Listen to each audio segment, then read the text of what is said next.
Sarah Mitchell had perfected the art of being forgettable. At 35, she moved through Mountain State shipping like a ghost, arriving at 6:30 a.m. sharp, leaving after everyone else had gone home, speaking only when inventory reports demanded it. Her honey blonde hair stayed pulled back in the same simple ponytail every day. Her cubicle held no personal photos, no decorations, nothing to suggest the woman behind the spreadsheets. Sarah's reliable, her supervisor Mark, would tell new hires, never causes drama, never misses deadlines. Just don't expect small talk. What Mark didn't know, what nobody knew, was that Sarah Mitchell had once been the most feared sniper in Afghanistan, that the fine lines around her green eyes came from squinting through rifle scopes, not computer screens, that the University of Colorado economics degree hanging in her apartment meant nothing compared to the medals hidden in her bedroom drawer.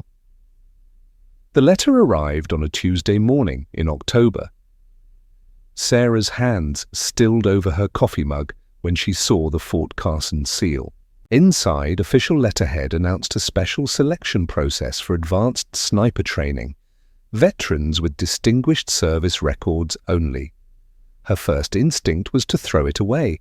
She'd buried that life 5 years ago, but her gaze drifted to the one photograph on her kitchen wall, a younger version of herself in desert camouflage standing beside Captain Michael Torres. His brilliant smile seemed to light up even the faded print. Behind them, the mountains of Afghanistan rose like ancient guardians. Sarah traced the frame gently, then opened the small wooden drawer beneath. Inside lay a silver star, a bronze star with valor device, and the Distinguished Service Cross, the second highest military decoration for heroism. Beneath the medals, a worn piece of paper in Michael's handwriting, "For my angel who always watches over me." She closed her eyes as memories flooded back. The whir of helicopters, the crack of rifle fire, Michael's last words crackling through her radio, "Love you, angel eyes." Then the explosion that buried him under tons of concrete and dreams. The investigation later revealed that Agent Richard Coleman had sold their mission details to the Taliban for $2 million. The evidence was circumstantial, not enough for conviction. Coleman retired with full honors while Sarah resigned her commission, refusing all decorations. Now, 5 years later, General Robert Anderson, the man she'd saved that terrible night, had sent her a personal message with the letter, "Sarah, you saved my life, but I know you carry the pain of that night. This course might help you find yourself again. And I need you for something important. Coleman is still active, selling secrets to the Russians. Fort Carson is where he often visits." That evening, Sarah knelt at Michael's grave in Denver's military cemetery. "I'm going back," she whispered to the headstone, "not for glory or redemption, just for justice, I promise." 2 days later, she stood at Fort Carson's gates with an old rucksack and Michael's final gift to her, a battered Remington 700 in a worn case. Compared to the high-tech precision weapons other trainees would carry, it looked like a museum piece. Captain Jennifer Ross reviewed Sarah's file with barely concealed skepticism. "Mitchell, are you certain about this? This course is intensive and you've been out of service for 5 years. Sarah's voice came out soft but steady. "I need this, Ma'am." As she entered the training grounds, 24 male trainees turned to stare. She was the only woman carrying outdated equipment, dressed in simple civilian clothes. Whispers rippled through the group like wind through grass. Sarah found a spot in the furthest corner and waited, head down, for the storm she knew was coming. What they didn't know, what nobody could see, was that the quiet woman in the corner had once held the record for the longest confirmed kill in military history. But that was 8 years ago, before the night that changed everything. before she became invisible. From the first morning formation, Sergeant Blake Harrison made Sarah his personal target. At 42, Harrison was a career soldier with dead eyes and a voice that could strip paint. He'd seen combat in Iraq, but never achieved the recognition he felt he deserved. Having a woman in his elite course felt like a personal insult. "Look at this, gentlemen," he announced, pointing directly at Sarah. "This is Mitchell, a perfect example of how low our standards have fallen. The Army thinks we need diversity quotas in sniper school now." The 24 men, all elite soldiers from various units, shifted uncomfortably. Some smiled, others looked away. None spoke up. Sarah stood at attention, her face a mask of composure. Inside, familiar flames were beginning to stir. The first shooting exercise required 10 shots at 500-meter targets. Sarah's hands trembled slightly as she gripped the old Remington. It wasn't fear that made them shake, it was memory. The last time she'd fired this rifle was the night Michael died. Her first shot went wide, missing the target entirely. Laughter erupted from the other trainees. Corporal Jake Thompson from Pennsylvania called out, "Hey, Grandma, maybe you should try knitting instead. The battlefield ain't no place for women." Harrison piled on. "Mitchell, where did you serve? Let me guess, Supply Corps? Or maybe you were a nurse? First time holding a rifle, sweetheart." Sarah bit her lip and adjusted her position. The next 9 shots were better, but she only hit 4 targets. For someone who had once been called Angel Eyes, the premier sniper in Afghanistan, it was devastating. But 5 years without practice, combined with the weight of trauma, had taken their toll. Physical training was even worse. Running 5 miles with a 40-pound pack left her far behind the younger, fitter men. Harrison jogged beside her, shouting, "Move it, Mitchell! My grandmother could outrun you. This is exactly why women don't belong in combat roles." When she stumbled and fell, no one offered help. When she got up, they laughed. At meals, she sat, alone until Staff Sergeant Marcus White from Ohio accidentally knocked her tray over. "Oh, sorry about that. My hand was shaking, just like yours on the rifle range." The entire mess hall roared with laughter. But it was the evenings that hurt most. Alone in her barracks room, Sarah would clean the old Remington and whisper to Michael's memory. She could have told them the truth, that she held the Silver Star, Bronze Star with valor, and the Distinguished Service Cross, that she had 47 confirmed kills. That the Taliban had called her the Angel of Death and put a $100,000 bounty on her head. But past honors couldn't erase present pain. And she had learned long ago that respect couldn't be demanded, only earned. The worst part wasn't the mockery. It was the realization that she was losing her skills, the last connection to Michael. Every missed shot felt like another goodbye. Still, she endured, because somewhere in this place was Richard Coleman, the man who had sold Michael's life for money, and when the time came, she would be ready, even if it killed her. The second week brought new torments. During night exercises, Sarah was assigned the furthest position with no spotter, while male trainees worked in pairs. Harrison explained with a cruel smile, "In real combat, no one wants to work with incompetent soldiers. You need to manage alone, Mitchell." Sarah dragged herself through mud and undergrowth, the heavy rifle weighing her down like guilt. When she finally reached her shooting position, she discovered someone had sprayed oil on her scope lens, a deliberate sabotage that could have been deadly in real combat. Lieutenant Brad Stevens, the course advisor, stood watching and shook his head. Pathetic. "Where did you serve, Mitchell? The motor pool?" Sarah cleaned her scope in silence, hands steady despite the rage building inside her chest. The final humiliation came during partner exercises. Harrison deliberately paired her with Thompson, her most vocal tormentor. Thompson, "You're responsible for keeping Mitchell alive," Harrison announced. "If she fails, you fail." Thompson turned to her with undisguised hatred. "Listen here, lady. I'm not letting your weakness ruin my career.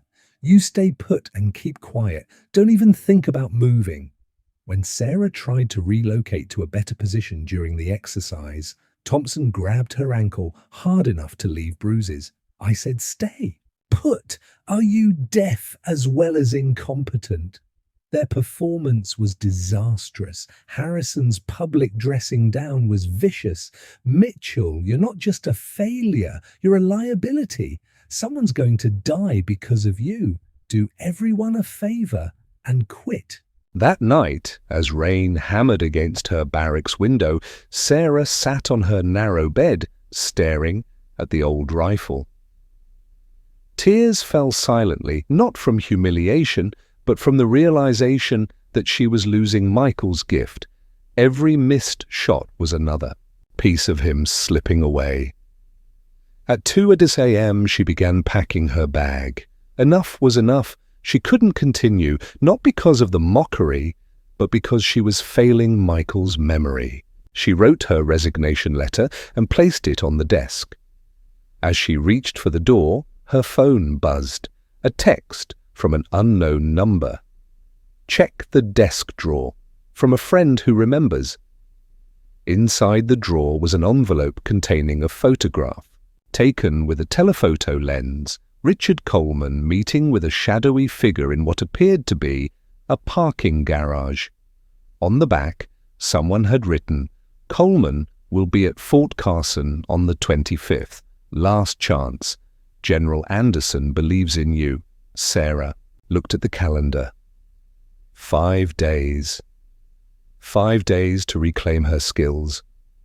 5 days to prepare for the most important shot of her life.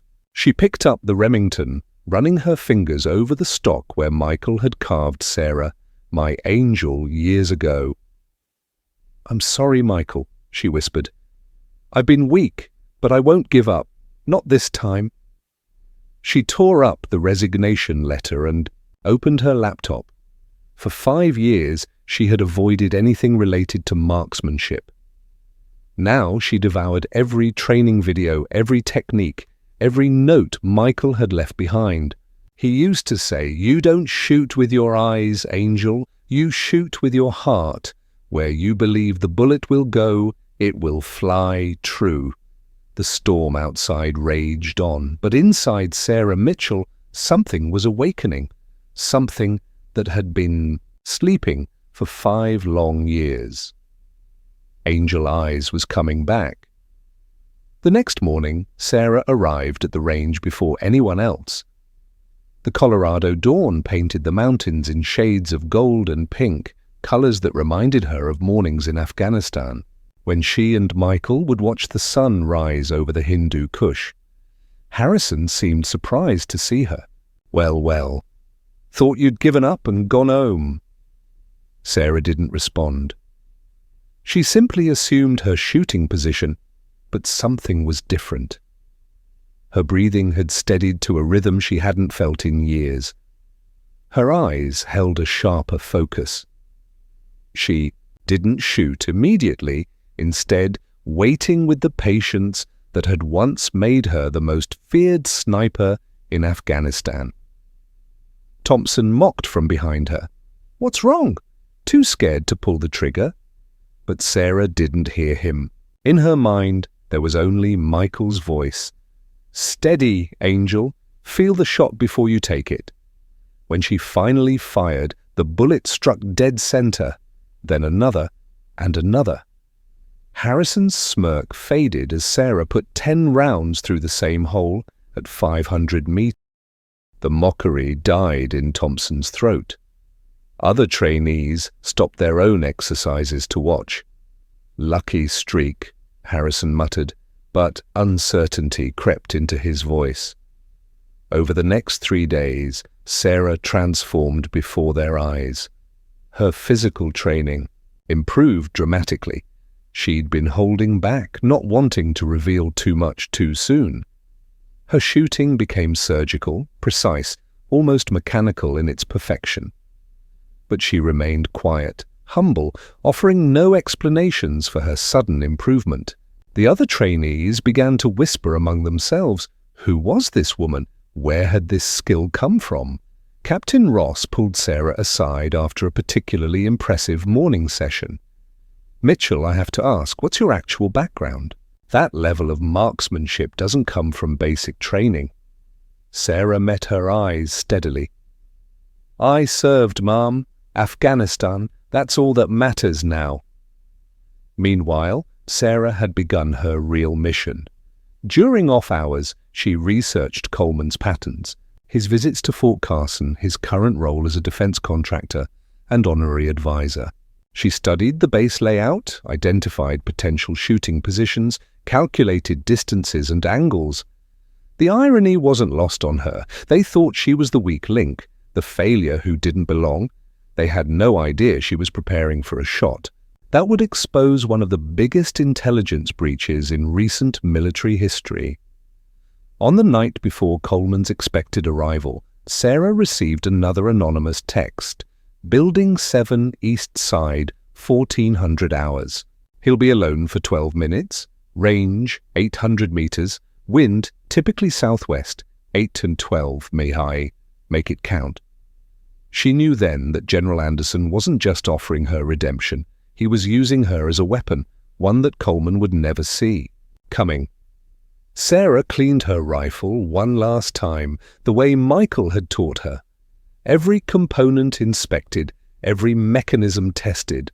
The old Remington looked worn and outdated, but it was perfectly zeroed, perfectly maintained, a tool of justice waiting for the right moment. As she drifted off to sleep, Sarah whispered into the darkness, "Almost there, Michael. Tomorrow we finish what that night started." 800 miles away, Richard Coleman was packing for his routine visit to Fort Carson, unaware that Angel Eyes was waiting for him. The morning of October 25th arrived crisp and clear. Sarah woke before dawn, her body automatically following rhythms learned in Afghanistan. She performed her usual routine, physical training, equipment check, breakfast, but underneath the normalcy, every nerve was electric with anticipation. At 800 hours, unexpected visitors arrived at Fort Carson. General Anderson appeared with a contingent of senior officers, including Colonel Richard Coleman, now serving as an honorary advisor on national defense matters. Sarah's blood turned to ice when she saw him. After 5 years, Coleman looked older, softer, around the middle, but his cold eyes remained the same. Eyes that had looked at intelligence reports and seen dollar signs instead of soldiers' lives. Harrison eagerly greeted the distinguished visitors. "Welcome, General. This is our best class in 5 years. Well, except for—" He glanced dismissively toward Sarah. "One regrettable exception." Coleman chuckled. "A woman in sniper school? The military certainly has lowered its standards." General Anderson said nothing, but his eyes found Sarah across the training ground. The slightest nod passed between them, so brief that anyone watching would have missed it. Sarah had positioned herself carefully that morning, selecting a spot that gave her clear sightlines to Building 7. Her ancient Remington lay beside her, looking like a relic among the modern weapons. The other trainees continued to treat her as the class failure, never suspecting that the quiet woman with the outdated rifle was calculating ballistics for an 800-meter shot. At 1300 hours, Sarah excused herself from afternoon training, claiming stomach problems. Lieutenant Stevens barely looked up from his clipboard. Typical. Can't handle the pressure. Sarah made her way to the predetermined position, a maintenance shed with a clear view of Building 7's east side. She arrived 20 minutes early, using the time to study wind patterns, check her equipment one final time, and center herself mentally. At 13:55 hours, Coleman emerged from the main building and walked alone toward Building 7. Sarah's breathing slowed as she tracked him through her scope. Not yet. She needed him in the specific location, at the exact moment when he would be most vulnerable. Her phone buzzed with a text. FBI surveillance active. Photography only. Repeat, photography only. Package will be delivered via alternate means. Sarah understood. This wasn't about taking the shot, it was about being ready to take it. Coleman needed to see angel eyes looking back at him through a rifle scope. The psychological impact would shatter his composure, make him act recklessly. At exactly 1400 hours, Coleman entered the predetermined zone. Sarah's crosshairs found him instantly, the old skills flowing back like muscle memory. Through the scope, she could see his face clearly, could count the lines that 5 years of guilt had etched around his eye. For a moment that stretched into eternity, Sarah's finger rested on the trigger. One squeeze. That's all it would take to balance the scales for Michael's death. But justice and revenge weren't the same thing. Michael had taught her that. Instead, she adjusted her scope's reflection to catch the sunlight, sending a bright glare directly into Coleman's eyes. He looked up, shading his face with his hand, and froze when he saw the unmistakable silhouette of a sniper in the maintenance shed window. Even at 800 meters, Sarah could see his face go white. He stumbled backward, nearly falling, then turned and ran toward the building's entrance. Sarah's phone rang immediately. Coleman's panicked voice was already shouting into his own phone as he fled. "They know! Someone knows! I need extraction now!" That call, recorded by FBI surveillance, would be the evidence they needed. Sarah packed her rifle calmly and returned to training, arriving just as the afternoon session resumed. Harrison didn't even notice she'd been gone. But across the base, Coleman was making frantic phone calls, arranging emergency meetings, burning bridges he thought were secure. Within hours, he would make the mistakes that would seal his fate. Angel Eyes had returned, and this time she wouldn't miss. By evening, Coleman had made 3 critical errors. First, he'd contacted his Russian handler, using an unsecured line, frantically demanding immediate extraction. Second, he'd accessed classified files he had no reason to view, trying to determine how much the military knew about his activities. Third, and most damaging, he'd attempted to bribe 2 enlisted men to help him leave the base quietly. The FBI, who had been monitoring Coleman for 6 months, recorded everything. General Anderson found Sarah in the mess hall, sitting alone, as usual. He approached casually, as if discussing routine training matters. "Mitchell, I need you to report to the advanced range tomorrow morning. Special assessment for potential instructor candidates." Sarah nodded. "Yes, sir." "Oh, and Mitchell, bring your personal weapon. I understand you have a preference for classic firearms." Around them, other trainees continued eating and joking, oblivious to the conversation that was sealing Coleman's fate. Sarah understood perfectly. Tomorrow would be the final act. That night, Coleman made his last desperate play. He cornered Harrison in the parking lot outside the base tavern. "Sergeant, I need a favor. There's a security concern involving one of your trainees, the woman, Mitchell. I need you to arrange for her to be alone tomorrow morning, off the main range." Harrison, flattered by the attention from a senior officer, agreed immediately. "Of course, sir. She's been nothing but trouble anyway. I'll make sure she's isolated." Coleman had just signed his own confession. The conversation was recorded by the wire Harrison had been wearing since the FBI approached him that afternoon. Meanwhile, Sarah spent the evening in quiet preparation. She cleaned her rifle one final time, loaded exactly 1 round, and wrote a letter she hoped she'd never have to send, a final goodbye to Michael in case tomorrow went wrong. At 200 hours, She was awakened by a soft knock on her door. General Anderson entered alone, his face grave. "Sarah, you know this ends tomorrow. Are you ready?" "I've been ready for 5 years, sir." Coleman's desperate. He knows Angel Eyes is here, but he can't place you. He's arranged for you to be isolated on the far range tomorrow morning. He plans to eliminate the threat personally. Sarah nodded. "How many rounds will I need?" "Just one." "But Sarah," Anderson's voice softened, "this isn't about revenge anymore. Coleman's going to confess everything when he sees you. The pressure, the fear, the recognition, it'll break him. He'll try to run, and when he does, we'll have him on. Everything." "And if he doesn't run?" Anderson was quiet for a long moment. "Then you do what you came here to do." After he left, Sarah lay in the darkness, thinking about Michael. Tomorrow, one way or another, she would finally be able to lay him to rest. At dawn, she rose and prepared for the most important mission of her life. Not as the broken woman who had arrived 2 weeks ago, but as Angel Eyes, the sniper who had never missed when it mattered most.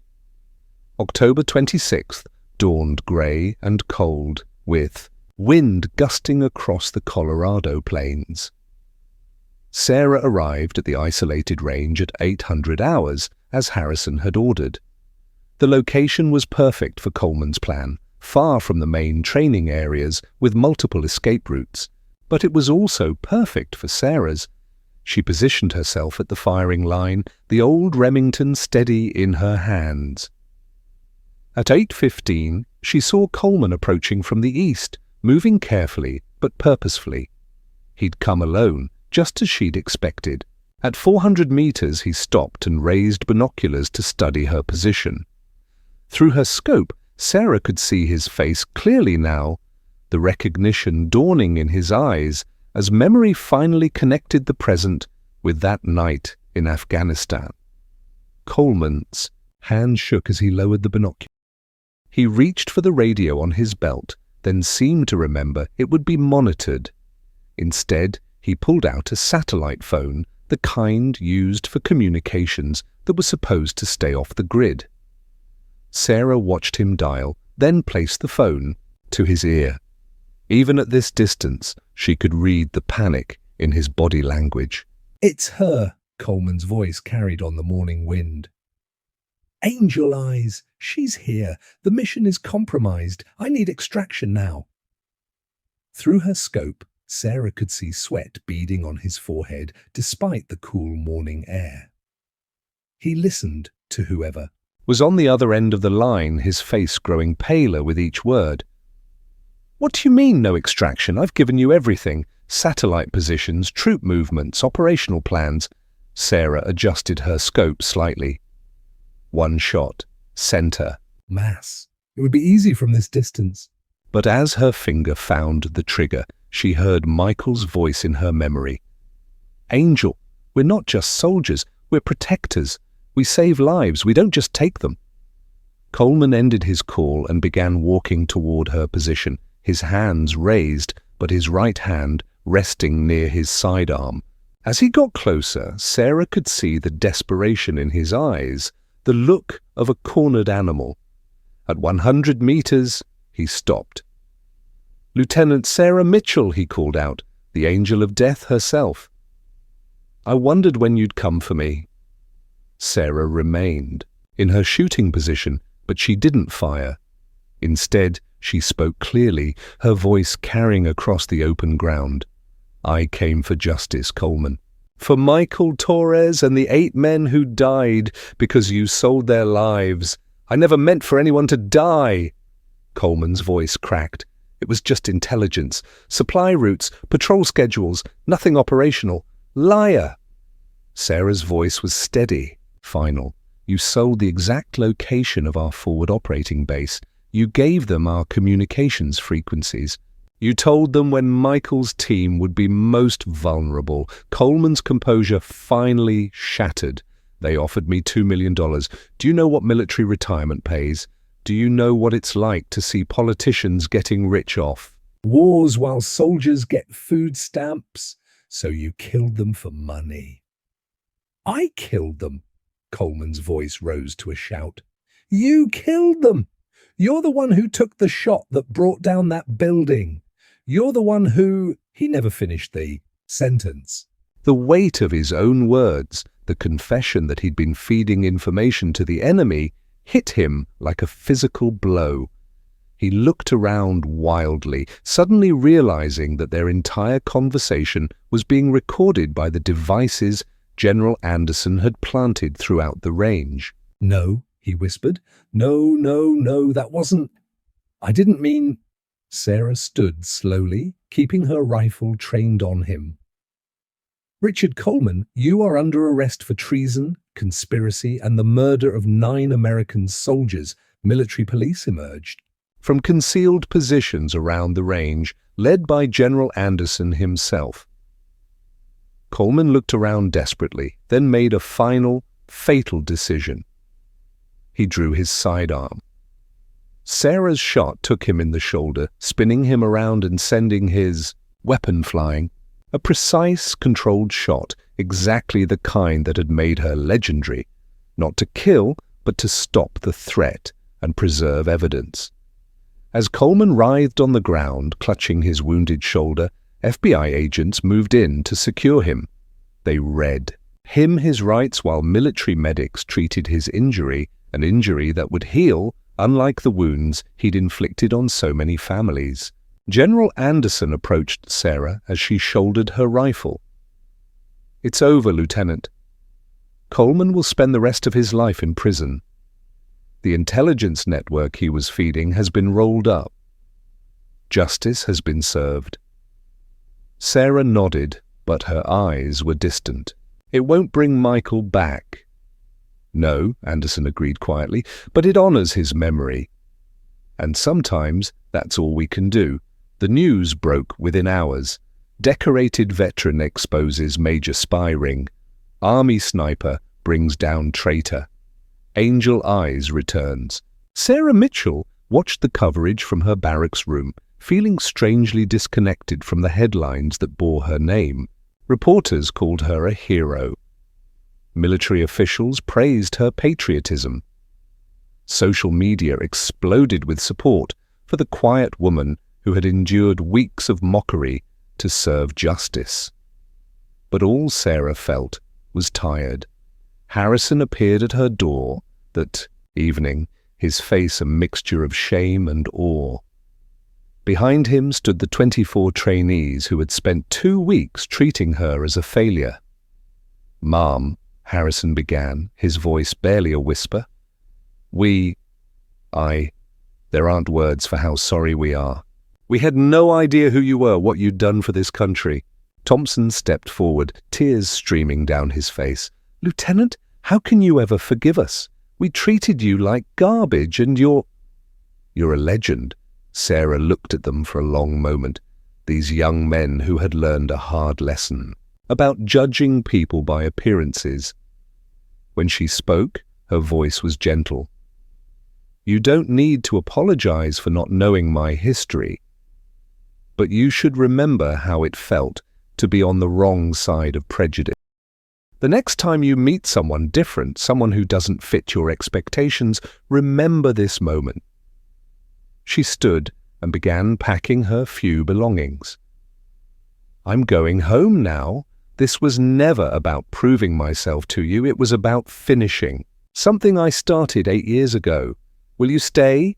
Harrison asked desperately. "Teach us. The Army needs instructors like you." Sarah smiled sadly. "No, I don't belong here anymore. I'm not Angel Eyes, the legendary sniper. I'm just Sarah Mitchell, an ordinary woman who wants to live in peace." General Anderson found her at the base gates the next morning.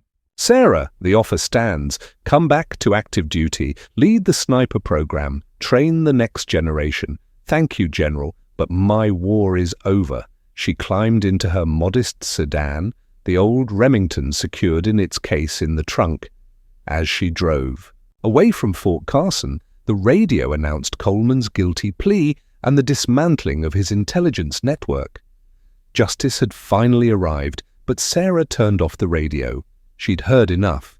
At Denver's military cemetery, she placed her instructor commendation, the highest honor the sniper school could bestow, on Michael's grave. "I did it, love," she whispered, "not with hatred, but with the patience and honor you taught me. I hope you're proud." The wind whispered through the pine trees like an answer. Sarah Mitchell returned to her small apartment and her ordinary job at Mountain State Shipping. Her co-workers never knew that the quiet woman at the accounting desk had once been a living legend, and she preferred it that way. Some victories aren't measured in headlines or medals. Some battles are won not with power, but with dignity. Sarah Mitchell had proved that true strength lies not in defeating your enemies, but in staying true to yourself when the world tries to break you. She could have destroyed those who mocked her from day one. She could have flaunted her achievements and demanded respect. Instead, she chose the harder path, quiet endurance, revealing her truth only when justice demanded it. In the end, she walked away not as a hero seeking glory, but as a woman who had finally found peace. The ghost of Angel Eyes could rest at last, and Sarah Mitchell could simply be Sarah Mitchell, ordinary, forgettable, and finally free. The last line of her personnel file, written by General Anderson himself, read, "Some soldiers fight for glory, others fight for country. The rarest few fight for something higher than both." Lieutenant Sarah Mitchell fought for justice, and in doing so reminded us all what honor truly means. But Sarah never read those words. She was too busy living quietly, working steadily and healing slowly, exactly as it should be.